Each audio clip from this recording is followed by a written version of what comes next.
Қазіргі таңда қалаларда тұратын адамдар саны жылдан жылға артып келеді. Яғни адамдардың көпшілігі қалада өмір сүруде. Биыл ғимараттар көбейіп, ауыл шаруашылығына арналған жер көлемі азаюда. Қала тұрғындарының саны артқан сайын азық-түлікке деген сұраныс та көбейеді. Осындай жағдайда болашақта қала тұрғындары экологиялық таза өнім, пайдалы азық-түлікті қалай қамтамасыз етеді? Осындай жағдайда маңызды шешімдер қажет. Сол шешімдердің бірі 5-10 жылдан кейін пайда болуы мүмкін жаңа мамандықтардың бірі сити-фермер мамандығы. Сити-фермер дегеніміз кім және ол немен айналысады? Сити-фермер дегеніміз негізінен қала жағдайындағы экологиялық таза өнім өндіретін маман. Олардың заманауи технологияларды пайдалана отырып, контейнерлерде, жылыжайларда, тіпті көп қабатты үйлердің ішіндегі шатырда көкөніс пен жеміс-жидек өсіреді. Сити-фермердің негізгі ерекшелігі топырақсыз немесе аз көлемдегі топырақпен жұмыс істейді. Сити-фермердің негізгі қызметтері қандай? Гидропоника және аэропоника жүйелерін қолдану, жасанды жарық пен автоматтандырылған суару жүйесін басқару, өсімдіктердің өсуін бақылау, экологиялық таза өнім өндіру, өнімді сату және жарнамалау.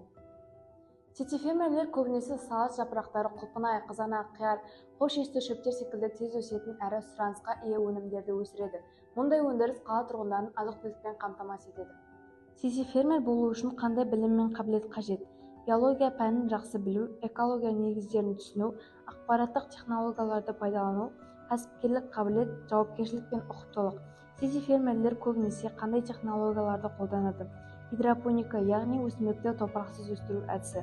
Аэропоника, өсімдік тамырларын ауада ұстап, қоректік заттарды біріктіру арқылы беретін тәсіл. Вертикалды ферма, өнімді бірнеше қабатта өсіру тәсілі.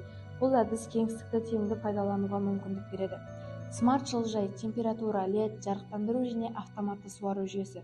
Бұл технологиялар суды үнемдейді, жерді аз пайдаланады және жыл бойы өнім алуға мүмкіндік береді. Мамандықтың артықшылықтары мен болашағы қандай?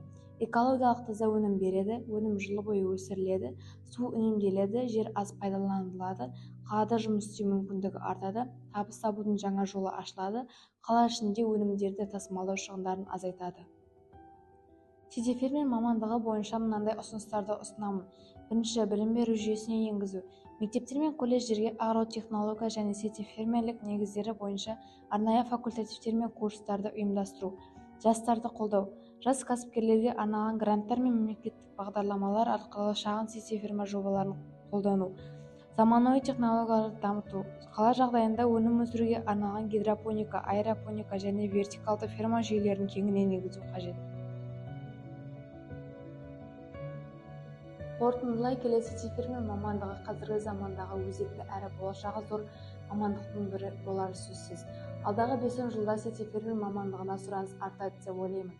Болашақта әр қалада шағын сити-фермерлер көбейеді. Тіпті мектептер мен үй шатырларында да көкөніс өсіру мүмкіндігі бар.